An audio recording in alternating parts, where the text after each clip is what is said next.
আজকে ভেবেছিলাম রাতে কোনো কিছু খাবো না, ভাত আর রুটি। যেহেতু দুপুরে আমরা একটু লেট করে খেয়েছিলাম, আমি বিকালে খেয়েছি আর সন্ধ্যা পরে আমার হাজব্যান্ড খেয়েছিল।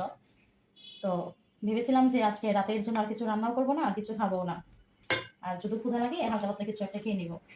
তো রাত 12টার দিকে আমার হাজব্যান্ড বলতেছে একটু নুডলস করতে। পরে আমি ভাবলাম যে নুডলস তো কিছুদিন আগেই করলাম, তো ঘরে ম্যাকারনি আছে, একটু বানাই। তো আমি আজকে শুধু ম্যাকারনি রান্না করেছি, এর মধ্যে কোনো রকম সবজিও দিই নাই, ডিমও দিই নাই। আর ডিম সিদ্ধ যেহেতু খেতে চেয়েছিল, তার জন্য ভাবলাম যে ডিমে সিদ্ধ করে দিই আর এই ম্যাকারনিটা আমি এমনি রান্না করি। আর বাসায় কোনো সালাদ আইটেমের জন্য কিছুই ছিল না, এই কারণে আমি সালাদটা তৈরি করতে পারি নাই। তো আমরা এভাবেই রাতের খাবারটা এখন খেয়ে নিব। এখন 12:30 বাজে।